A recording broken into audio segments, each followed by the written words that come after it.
Hey, what's up everybody? Welcome back. I am James and you're watching Blue Dog Reptiles. Now today we're doing a special video. I apologize, this video did not get out yesterday. I run my store and full-time job and all that, so time gets away from me very easily. But we did have a request from one of our subscribers to do a tarantula care guide, so we're going to do that today. Now in my store here, as you can see, we are talking about the Harpactira Pulchripes, also known as the golden blue-legged tarantula.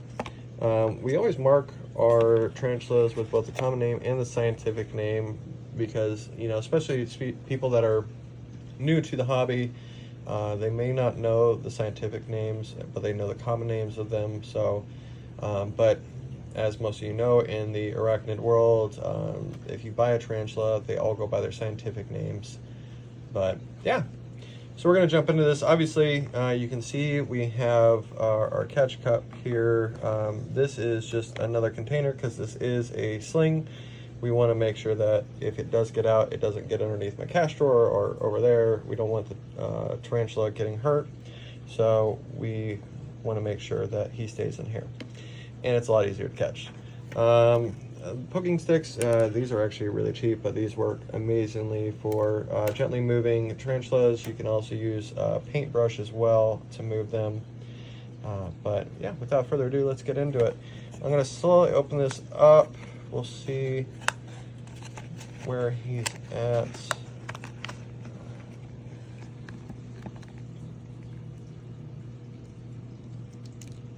Oh. Look at that webbing he did. He's probably, oh, there he is, right there. Try to guide him back down into his burrow, but he's trying to hold on to his net. Now, with slings, you do want to keep them in smaller containers so that, A, they're easier to find. He is hiding so well in his web. Oh, there you go. You see him? He's right there. See if we can focus a little bit on him. Get a good shot of him. But this is a sling, you can see. He's quite the little webber. He did make it to the top of the cup, which kind of sucks. But, and it's crazy because these guys are normally a fossorial species, but they're just absolutely gorgeous. Obviously, they get their name from the golden colors down their legs, and then they do have blue as well on their abdomen and their legs as well. These guys get so much more vibrant as they become adults. This one is still a juvenile, so we don't know what the gender is of it yet. But with another molt, the last molt it did have was about a week ago, and it ate it, which is normal with tarantulas. But these guys come from South Africa, and like I said, they're described by their bright yellow bodies and the metallic blues on their legs. These guys were first described in 1901 by Reginald Peacock. Let's see, sorry, there we go, there's a good shot. Trying to get that camera to focus, and sorry, I'm using my hand that is in a sling, so it's all over the place, and he's starting to move. No, yeah, he's going back into hiding, which is fine. But this is an old world species. These guys don't have urticating hairs, and if you don't know what urticating hairs is, sorry, my phone is going, my other work phone. It never fails that my phone is always going off at the same time. The joys of having multiple phones. But, so with New World species, they have urticating hairs on their abdomen, and when they feel threatened, they will actually kick those urticating hairs. Depending on the species, they can actually be quite nasty. Old World species don't have that. They actually have quite the attitudes, to be honest. Most of the time when you have a tarantula, it'll do a couple of things. First off, it's going to hold still. It's going to hope that you go away, and yeah. Now, number two, what it'll do, if you don't go away, it's going to do a threat posture, which is it's going to kick its legs up. It's going to show you that it means business. I'm actually going to push its web off that lid so we can do that. There we go. But it's going to throw its legs up and give you a threat posture saying, hey, I mean business. Don't mess with me. Then if you continue to push forward, it's going to try to run away, hence why we have this outer cup here. And then lastly, if you corner or pin this tarantula down, it might bite you. And the old world species have medically significant venom, depending on the species and depends on how you react. There isn't an anti-venom for most species of tarantulas.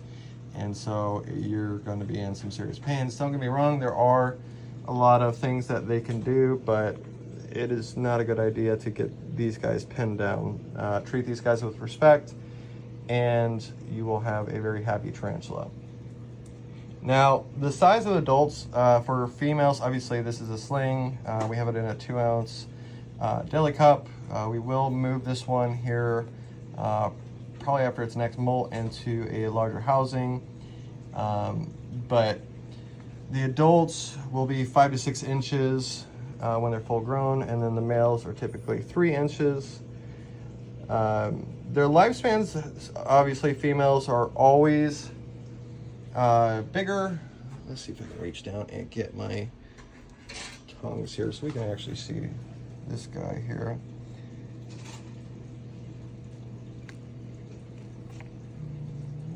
Pull his web out just so we can see him.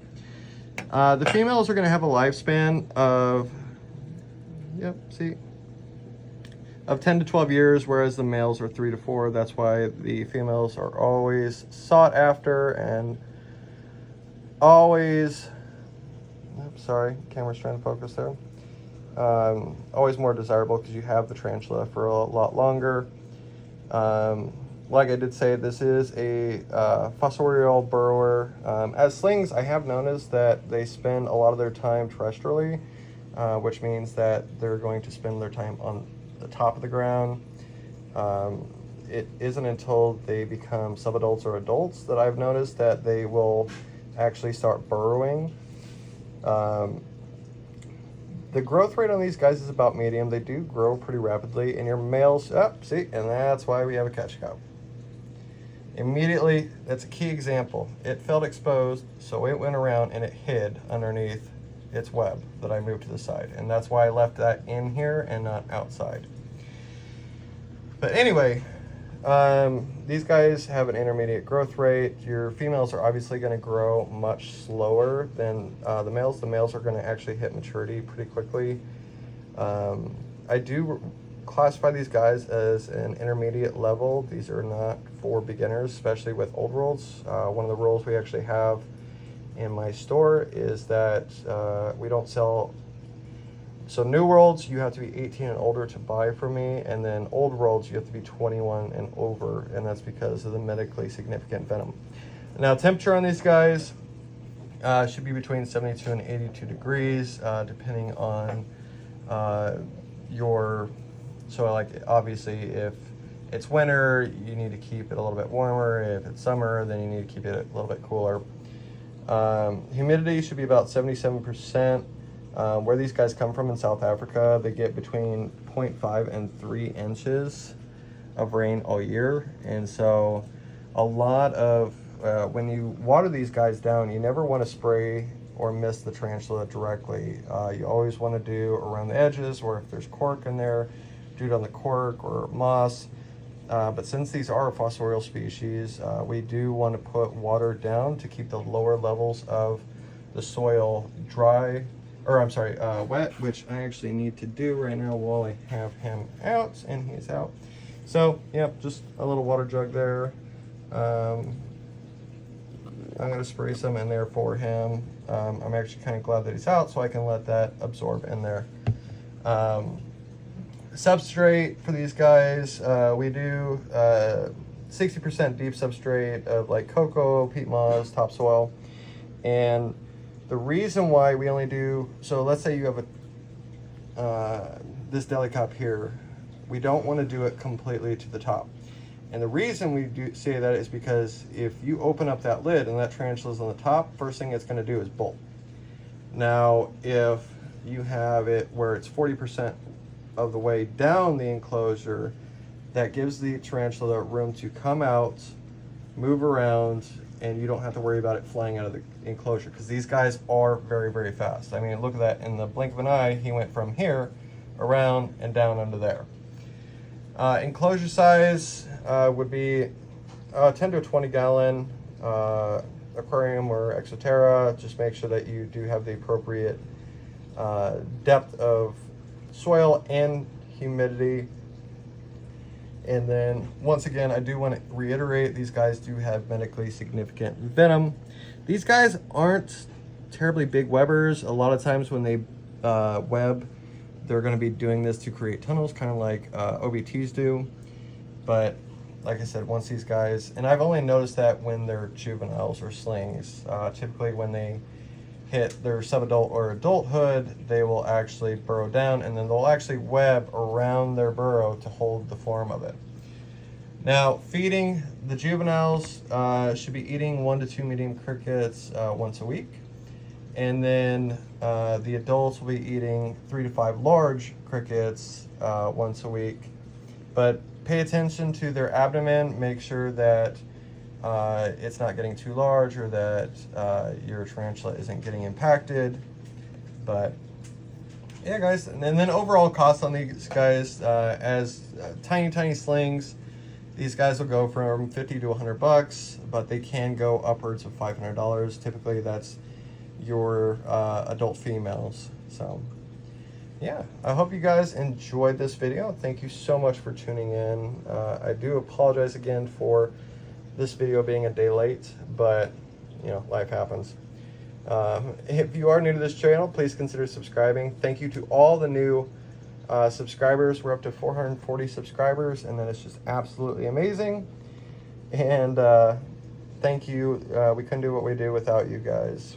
If you enjoyed this video today, please leave us a comment down below, and we will see you guys next week. So the big question, as always, love your family, but love your reptiles more.